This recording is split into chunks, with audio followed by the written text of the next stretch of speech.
정말 이 마지막 때가 돼가다 보니까 이 적그리스도 약한 세력들이 계속해서 이제 할 수만 있으면 기독교와 또 결국은 유대인들을 다시 핍박할 텐데요. 그래서 저희가 이 유대인 박해사를 오늘 잠깐 살펴보려고 합니다. 이 유대인 박해사를 제가 쭉 이제 계속 근래에 살펴보면서 이 유대인들의 이게 박해받는 과정들이 결국에는 이 마지막 때 유대 백성과 또 예수님을 따르는 기독교인들이 이러한 핍박을 받겠구나 하는 것이 매칭이 돼서 저희가 어떠한 마음으로 또 태도로 이 마지막을 준비해야 될 것인가 생각이 많이 들었습니다.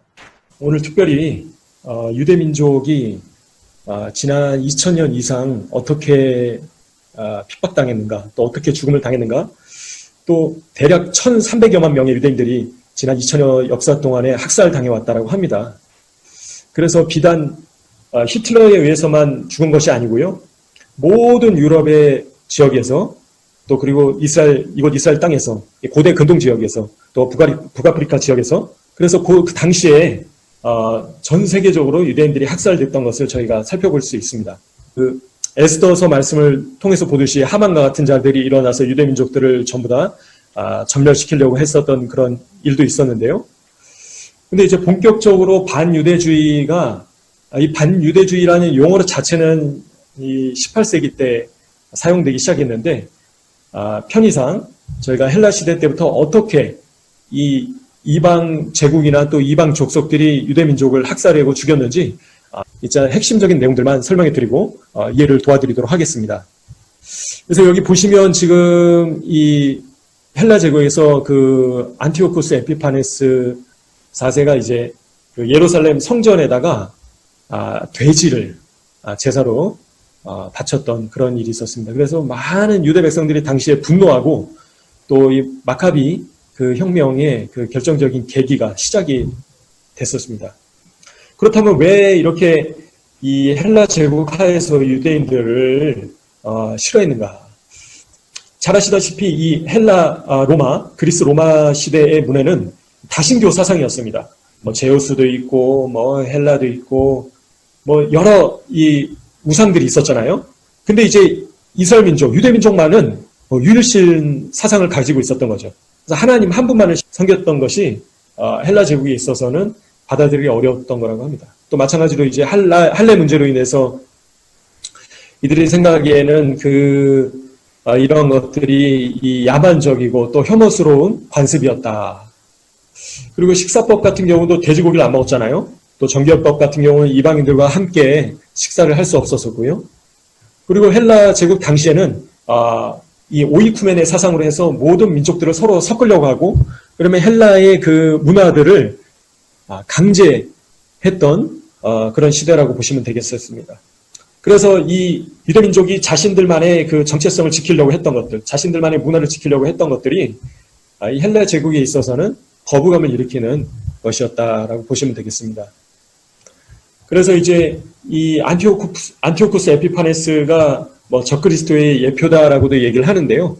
그래서 성전을 아주 더럽힙니다. 그래서 이 가장 또 더럽게 여기는 그런 동물 제사를 돼지를 또 성전에서 드리게 하고요. 또 유대인들이 가장 소중하게 여겼던 그런 책이나 또 성경, 토라 이런 것들을 불쏘시개로 불로 태워버렸습니다. 그래서 유대인들을 학살하고 그래서 마카비서를 보면 자세하게 나와 있는데요. 그래서 유대인들을 죽일 뿐만 아니라 그들을 굉장히 모욕하고 또 이 돼지고기를 억지로 먹게 하고 이런 것들을 따르지 않을 경우에는 죽이고 또 고문하고 이제 그랬었습니다. 그리고 또 이제 그 반유대주의가 일어나면서 뭐 항상 역사적으로 그랬지만 이제 유대인들에 대해서 비난하는 소리들이 나오고요. 그래서 당나귀 머리를 두고 숭배한다. 또 예루살렘 성전에서 인신 제사를 한다. 또 나병에 걸리기 쉬운 민족이다. 그래서 아무튼 이 헬라 제국 때부터 이런 반유대주의가 물론 그 전에도 있었지만 심각했던 것을 보게 됩니다. 예, 마찬가지로 로마 제국에서도 이 반유대주의가 있었는데요. 잘 아시다시피 1차 유대 항쟁으로 인해서 성전이 파괴되고요. 그 다음에 이제 가이사랴 이 그리스인들이 유대인들을 학살하고 또 예루살렘 성전의 금고를 이제 수탈하면서 유대 항쟁이 주후 66년도에 시작이 됩니다. 그래서 약 4년 동안 1차 항쟁이 이제 1차 반란이죠. 로마 입장에서는 이스라엘 땅에서 펼쳐지는데요. 그래서 아주 치열하게 싸웠습니다. 그래서 이스라엘 전 지역에서 또 유대 민족들이 열심당원들이 중심이 돼가지고 로마 군들과 전투를 벌였는데요. 그래서 안타깝게도 하지만 결국에는 주후 70년도에 잘 아시다시피 수르바벨 성전, 그 다음에 또는 헤롯 성전이라고 하죠. 2차 성전이 결국에는 파괴되고 맙니다.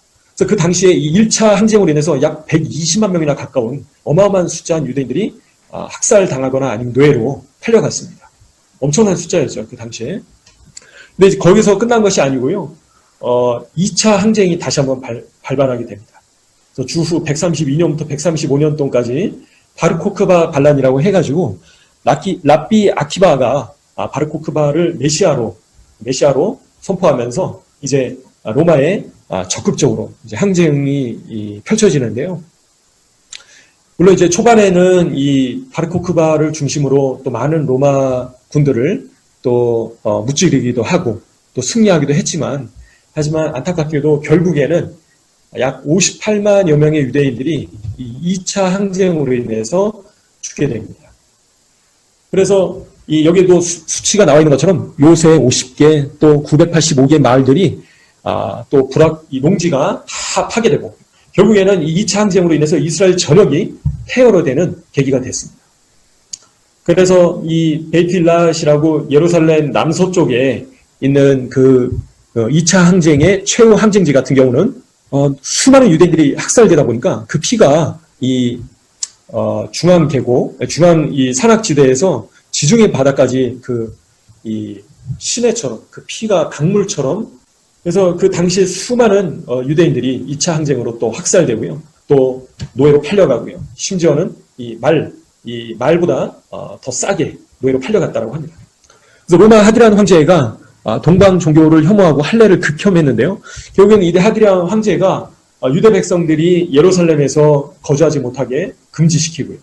그래서 어길 경우엔 사형으로 다스리고, 또 그 다음에 그 예루살렘 성전이 2차 성전이 무너진 터 위에다가 제우스 신전을 건축합니다. 이제 그때가 얼마 전이었 티샤 베아브 그 날짜하고 이제 같은데요. 그래서 이 유대인들이 아주 이제 굴욕으로 여기는 그런 일들이 2차 항쟁 이후에 또 펼쳐지게 됩니다. 그래서 결국에 로마 제국 수차례에 걸친 항쟁으로 인해서 모든 것이 바뀌게 됩니다. 알렉산드리아가 이 이집트의 고대에 엄청나게 발전했던 도시인데 수많은 유대인들이 또 살고 있었던 도시였는데요. 결국에 유대인의 자치가 사라지게 될 정도로. 근데 이제 안타깝게도 이제 초대교회에서 이 믿는 유대인들이 또 유대 민족들 가운데서 그렇게 많은 거부감을 갖지는 않았었는데요. 근데 점차적으로 이 믿는 유대인들과 사이가 벌어지게 됩니다. 그래서 1차 항쟁 때도 참여하지 않았고요. 또 2차 항쟁 같은 경우도 예수님께서 메시아이신데 바르코크바를 메시아라고 선언을 하면서 2차 항쟁에도 참여하지 않죠.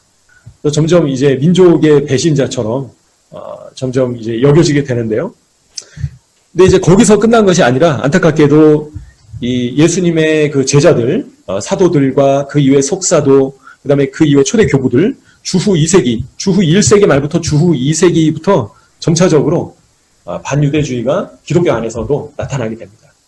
그래서 결정적으로 그런데 주후 4세기 때 잘 아시다시피 이 콘스탄틴 황제가 기독교를 로마의 국교로 인정을 하면서 모든 기독교의 히브리적인 요소를 제거를 합니다. 그래서 여호와의 절기도 지키지 못하게 하고 또 이 모든 그 히브리적인 요소들을 다 제거를 하고요. 그 다음에 안타깝게도 교회의 아버지라고 하는 이런 교부들이 크리스토스톰이나 어거스틴이나 제롬이나 이 초대 기독교 당시의 교부들이 유대인들에 대해서 굉장히 악평을 하게 되는 것을 보게 됩니다. 그래서 초대 이 교부로서 굉장히 존경을 받고 굉장히 뛰어난 그런 신학자였던 크리스토스톰도 정말 이 분이 이런 이야기를 할 수 있었는가 할 정도로 유대인들에 대해서 악하게 표현을 하는데요. 음탕하고 탐욕을 부리고 욕심 많고 불성실한 악당이다 유대인들은. 상습적인 살인자이고 파괴자, 악마에 붙잡힌 자, 방탕과 술 취함으로 탐욕스러운 돼지와 염소다. 누가요? 유대인들이 그렇다는 거죠. 배 채우고 술 마시며 서로 물어뜯고 죽인다 라는 거예요. 그래서 나는 그들을 증하고 하나님도 증오하신다. 그래서 향후 유대인들의 비난의 틀이 되고요. 기독교 특유의 반유대주의가 탄생하는 계기가 됩니다. 그래서 악담과 루머가 결합되고요. 모든 지역의 유대인 공동체의 위험에 빠지게 됩니다. 그래서 이런 교부들의 말로 인해서 중세 때나 아니면 근대나 현대에 이르기까지 이 기독교의 이 반유대주의의 어떤 이 출발점에 중요한 역할을 촉발하는 그런 매개체가 됐다. 그래서 이제 아우구스티누스 같은 신학자 같은 경우도 유대인들에 대해서 악평을 하죠. 유대인의 실패와 치욕은 회당에 대한 교회의 승리를 상징한다 라고도 얘기를 하고요. 성 어거스틴 초대 교부 같은 경우도 그래서 이 진정한 유대인들의 이미지는 가룟 유다와 같다 그런 얘기를 하고요. 그래서 죽는 것이 마땅하지만 천벌받았다는 증인으로 또 교회가 회당을 이겼다는 증거로 지구를 영원히 떠도는 운명을 가지게 되었다.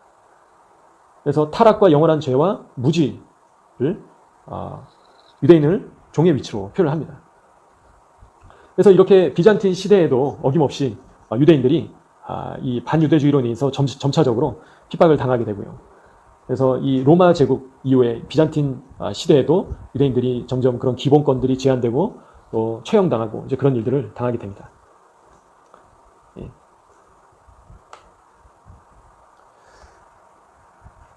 예.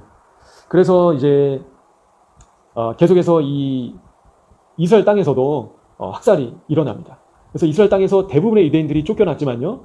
그래도 이제 소수의 유대인들이 다시 이 땅으로 돌아와서 거주를 했지만 이러한 이 정교의 수도사들이 그렇죠? 또 유대인들을 학살하고 또 그 촌락을 불태우고 이제 그런 일들이 일어나는 것을 보게 됩니다. 비잔틴 시대에도 계속해서 이런 반유대주의가 있었다. 그래서 유대인들이 이 어떤 행정직에 앉을 권리를 상실하거나 아니면 새로운 회당 건축이 불가되거나 또 성경을 히브리어로 읽는 것이 불법으로 또 취급하고 그다음에 이제 유대인이 이제 기독교로 개종해서 유대인들이 그런 개종한 유대인을 괴롭힐 시에 화형에 처하게 하고 그렇죠? 그래서 이런 이 비잔틴 시대에 많은 유대인들이 이 핍박당하고 또 학살당했다. 그래서 예수님 당시에 주후 1세기의 유대인들 지중해 연안의 유대인들 숫자가 약 800여만 명이었는데 결국에는 약 1000년 가까이 지났을 때 100에서 150만 명으로 어마어마한 숫자가 이제 죽거나 또 동화되거나 사라지게 된 것을 보시게 됩니다. 많은 이 유대인들이 결국에 사라지게 된 거죠. 이 로마 비잔틴 시대를 거쳐서 이슬람 시대를 거쳐서요. 마찬가지로 모든 시대에 걸쳐서 유대인들이 예외 없이 핍박을 당합니다. 그래서 이슬람 시대도 어김없이요. 이 무하마드가 이 메카와 메디나 이제 이슬람의 1대 2대 성지인데요. 그래서 메디나로 이 무하마드가 메카에서 메디나로 피신을 하는데 아무튼 이 메디나에서 이 무하마드가 유대인을 상대로 지하드, 성전을 일으켜서 폭력을 행사하는데요. 이슬람으로 개종하지 않는 유대인들을 닥치는 대로 죽이고 또 남자들은 다 죽이고요. 그죠? 또 여자나 아이들이나 또 동물과 재산을 무슬림들에게 다 나눠준 겁니다. 그래서 결국에는 이 불평등 협정이 이슬람 제국, 이슬람 시대에 유대인들과 이 무슬림들 사이에서 체결되는데요. 그래서 유대인들을 이제 조건부로 목숨을 살려주는 거죠. 그래서 유대인들이 경작하는 그 경작지의 소출의 50%를 절반을 바치게 하고요. 여러 가지 세금을 부과합니다. 토지세, 인두세, 상업세, 여행세, 특별세. 그래서 경제적으로 제대로 살 수 없는 이제 이슬람 시대에서도 어려움을 겪었던 것을 보게 됩니다. 그래서 다른 그 무하마드뿐만 아니라 그 이후에도 계속해서 여러 이제 또 좋은 시대도 있었는데 이 파티마 왕조 때 또 핍박이 심했던 것을 저희가 보게 됩니다. 그래서 유대인들을 강제로 무슬림으로 개종시키고요. 또 이슬람에서 또 유대교로 다시 돌아갔을 경우에 목을 잘라서 처형하기도 하고요. 그리고 히틀러가 이제 노란색 배지를 처음으로 붙인 걸로 저희는 알고 있지만 이슬람 시대 때 이 노란 배지를 유대인이라는 노란 배지를 그 유대인들에게 붙였습니다. 모자에 하나, 목에다가 이제 걸게 했고요. 그리고 이제 이 복장에서 딱 멀리서 봤을 때 유대인이라는 것이 바로 이제 구별이 되도록 신발도 한쪽은 빨간색, 한쪽은 검은색. 예. 이런 식으로 복장부터 유대인이라는 것을 한눈에 알아볼 수 있도록 이제 그렇게 했던 것을 보게 됩니다. 예. 그래서 이 중세로 그 다음에 이제 넘어가서 또 십자군 시대 때 또 많은 유대인들이 학살당했습니다. 그래서 이 십자군들이 유럽에 있는 모든 유대인들, 대부분의 유대인들을 또 빼앗거나 또 죽이거나, 그죠? 강제 개종시키려고 하거나, 아니면 또 이 이스라엘 땅까지 들어와서 예루살렘에서 거주하고 있던 유대인들의 대부분의 유대인들을 이제 십자가 칼로 목을 잘라서 죽이거나, 아니면 회당에 가둬놓고 불태워서 죽이거나, 이제 그렇게 또 십자군들이 앞장서서 유대인들을 학살했던 것을 보게 됩니다. 그래서 이 중세 시대 때 이 유대인들에 대한 그 많은 그런 루머들이 있었거든요. 음모설이 있었습니다. 그죠? 그래서 유대인들이 악마와 내통한다, 악마와 교통한다, 막 그런 얘기도 있고요. 그래서 유대인들에게 뭐 꼬리가 있다, 그런 얘기들까지 있고요. 그래서 이제 유대인들에 대한 이 사실이 아닌 그런 이야기들을 계속해서 이제 중세 시대 때 퍼져나갑니다. 그래서 이제 결국에는 이런 십자군이 또 앞에서 말씀드린 것처럼 등장해가지고 유대인들이 당시에 가지고 있던 재산들을 빼앗고 또 그죠? 또 강제로 개종시키려고, 그래서 개종하지 않을 시에는 앞에서 말씀드린 것처럼 목 잘라 죽이거나 아니면 불태워서 죽이거나 통제불능의 사태가 되었습니다. 그래서 십자군이 어떤 이제 성질을 회복하자는 차원에서 출발했다고 하지만 결국에는 타락하고 이제 많은 유대인들과 무고한 시민들, 주민들을 잡아 죽이는 그런 안타까운 일로 바뀌게 됩니다. 그래서 이제 이 유대인들이 어떻게 저항을 했냐면, 특별히 이제 아슈케나즘 유대인들이죠. 그래서 이 자신들의 아이들이 이 십자군에 잡히면 강제로 개종당한다라고 해서 마치 마사다에서 이 자결했던 것처럼 유대인들이 자신들의 아이들을 자기 손으로 죽이고, 또 가족들을 죽이고, 또 여자들도 또 유린당하지 않고 또 강제 개종 당하지 않으려고 집단으로 자살하고 자결합니다. 그래서 많은 숫자의 유대인들이 이 십자군으로 인해서 살해되고 학살되고 또 강제 개종 시키기 위해서 세례반으로 끌려가게 됩니다. 그래서 이제 마침 그 영국에서 이제 지금도 유명한 그런 노리치 사건이 발생하는데요. 이제 말도 안 되는 루머가 이제 생겨나게 됩니다. 그래서 이제 영국의 이 노리치 지역의 한 이 꼬마 아이가, 소년이 실종됩니다. 근데 이제 어떤 사람이 어떤 주민이 이 실종된 소년이 유대인의 집으로 들어갔다, 이제 그렇게 이제 보고를 한 거죠. 고발을 한 겁니다. 그래서 이틀 뒤에 소년의 시신이 발견됐는데 머리털도 다 밀려 있고 또 칼에 다 온몸이 찔려 있는 그런 상태로 발견이 됐는데요. 그래서 이렇게 발견된 그 시신이 그 유대인들의 그리스도의 순환을 재현하기 위해서 이 소년을 납치해서 죽인 거다, 그렇게 고발당합니다. 그래서 이 신성 모독죄로 종교재판소에 고발되거든요.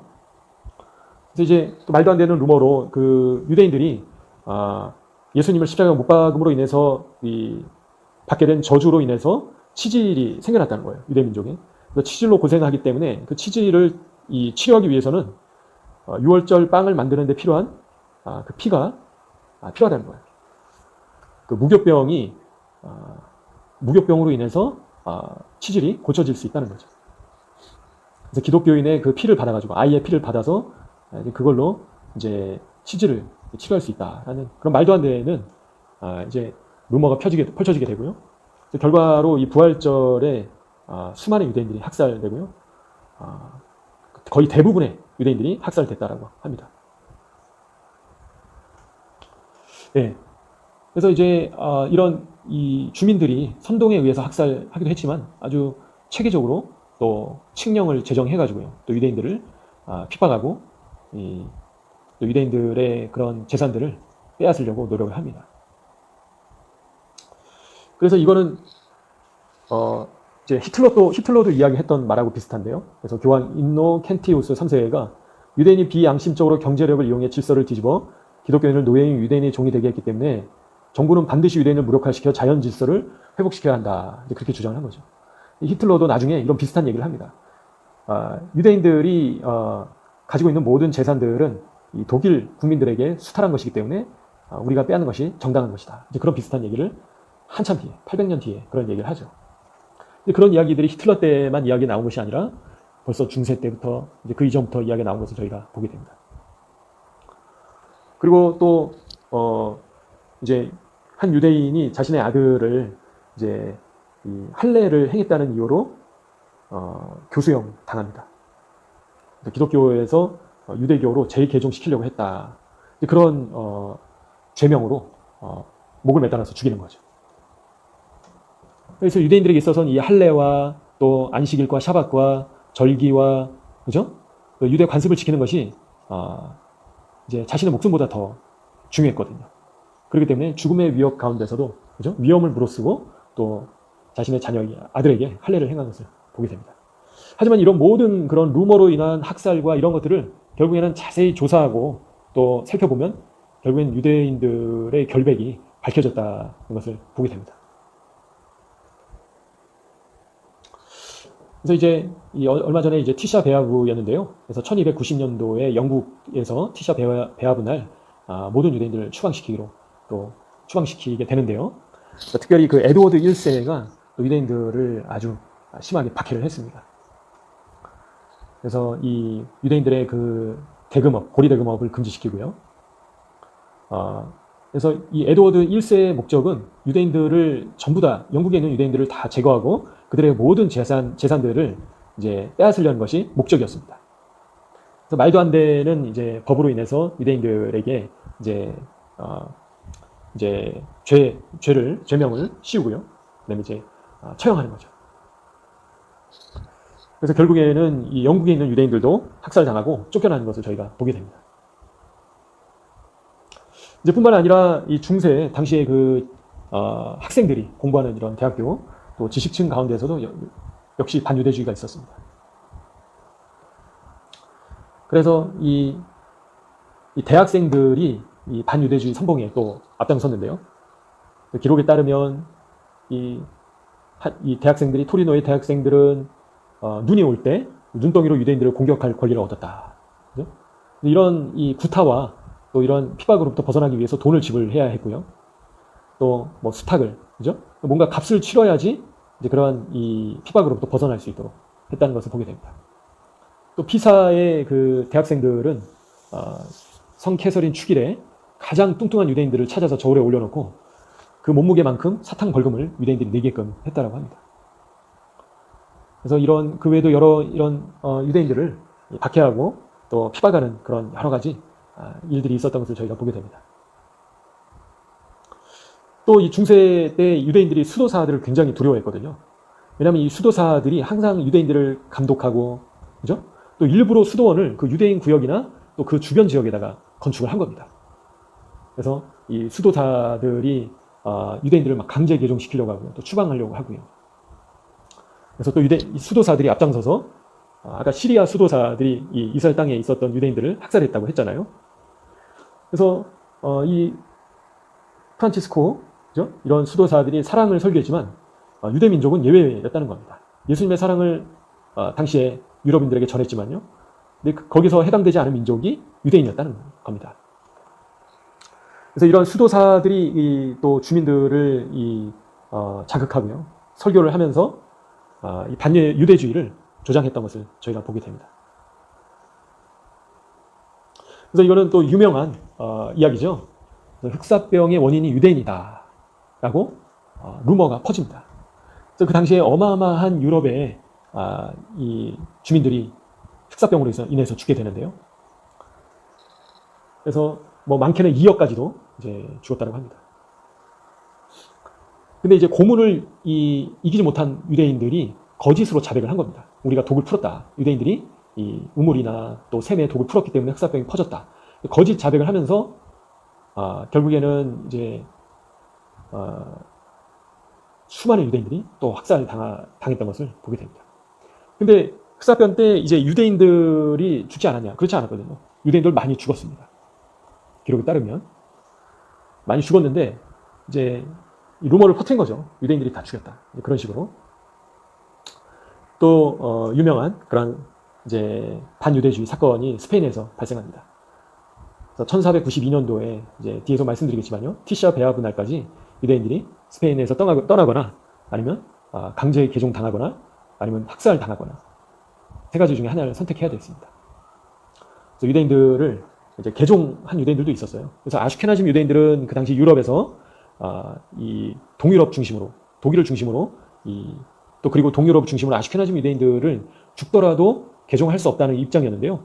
이제 반면에 스파라dim 유대인들 같은 경우는 우리가 이 토라의 말씀들을 어기지 않는다면 거짓으로 개종할 수 있다. 최고랍비의 그런 해석으로 인해서 많은 스파라dim 유대인들이 개종을 하게 됩니다. 그래서 그런 개종한 유대인들을 이제 콘베르소라고 부르거나 이제 마라노 이제 유대인이라고 불렀는데요. 그 마라노는 욕입니다. 욕, 그죠? 쌍욕이고 돼지라는 뜻입니다. 그래서 이제 이 유대인들이 두렵기 때문에 죽음을 두려워하고 이제 개종을 많이 했죠. 근데 개종을 했는데도 불구하고 몰래 샤밧을 지킨 거예요. 아니면 이제 용키프란 대속제일이나 이런 유월절 절기들을 기념을 했습니다. 그러니까 이제 거짓으로 개종한 것을 이제 눈치를 채고 유대인들이 거짓 개종자들을 밝혀내기 위해서 이제 주일에 노동을 하는지, 그죠? 아니면 이런 성호, 그죠? 성호를 긋는다든가, 아니면 예수님과 마리아에 대해서 언급을 하지 않는다든가, 성례를 회피하거나 그런 식으로 거짓 개종자들을 색출해냈습니다. 그러니까 유대인들이 치가 떨렸겠죠. 이게 잠깐 뭐 일제 치하 36년이 아니라, 그죠? 임진왜란 때만이 아니라 그냥 계속 그런 겁니다. 2000년 동안 계속 그러니까 유대인들이 이게 감정이 안 쌓일 수가 없는 겁니다. 그죠? 저희라도 한번 생각해 보십시오. 2000년 동안 계속 잡아 죽이고 막 돈은 벌어도 뺏어가고, 그죠? 또 가족들을 막 납치해서 노예로 팔아 넘기고 그런 일들을 계속해서 겪는 겁니다. 그래서 결국에는 이런 종교 재판, 가짜 개종자들을 색출하면서 34만 천여 명의 희생자가 발생했다고 합니다. 그래서 불태워서 죽이기도 하고 화형으로 죽이기도 하고요. 그죠? 그 다음에 이제 이미 죽어 있으면 시체를 파내서 불태우기도 하고요. 안식일 날 이제 이 안식일 직전에 초를 붙이기가 그러니까 조금 더 일찍 초를 붙이다가 들켜가지고 잡혀 죽기도 하고, 아니면 돼지고기를 먹은 사람이 사용한 컵을 사용하지 않으려다가 잡혀서 죽기도 하고요. 그래서 또 이제 겉에다가 노란 십자가 모양 300옷을 입기도 해야 되고, 그래서 아무튼 뭐 이제 상상할 수 있는 모든 방법들로 유대인들을 색출해서 잡아 죽이고, 그리고 그다음에 이제 이런 불이익들을 줬던 것을 보게 됩니다. 그렇죠?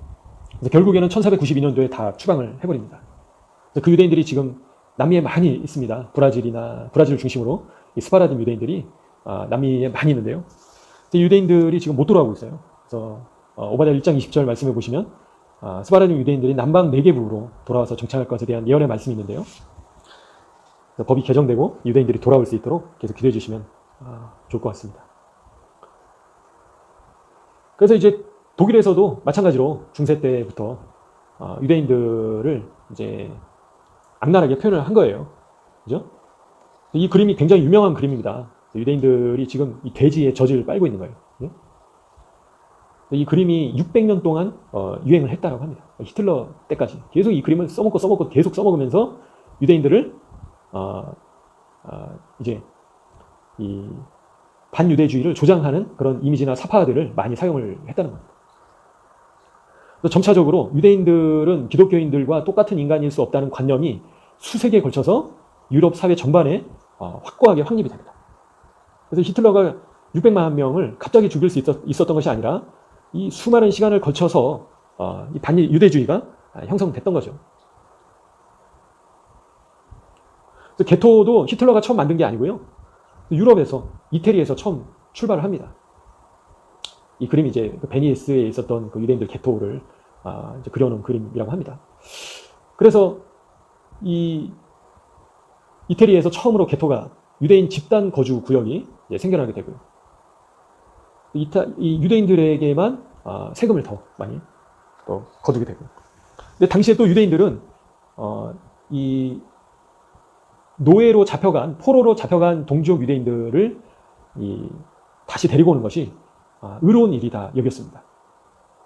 그래서 자신이 아는 가족이나 친척이나 지인들이 포로로, 노예로 잡혀갔을 경우에 어떻게 해서든지 다시 데리고 오려고 노력을 했습니다. 그래서 몰타섬에 이 요한 기사단의 기지가 몰타섬에 있었는데요. 노예 매매 중심지였습니다. 그래서 그 중심이 이제 유대인이었다는 거죠. 왜냐하면 유대인 포로들은 많은 값을 이제 치르고도 유대인들이 다시 사간다는 것을, 데리고 간다는 것을 알기 때문에 일부러 더 높은 값을 불러서 유대인들을 팔았다는 거예요. 그래서 이런 유대인 노예 산업이 300년 동안 중세 때 지속이 됐다는 겁니다. 나폴레옹 시대 전까지. 한번 생각해 보십시오. 그러니까 유대인들이 보이면 납치해가지고 팔아넘기는 거예요. 돈이 되니까. 그죠? 지금 중국 사람들이 그러잖아요. 그죠? 중국 사람들이 막 장기 팔아먹으려고. 한국 분들이 신혼여행 갔다가 장기가 털려서 시체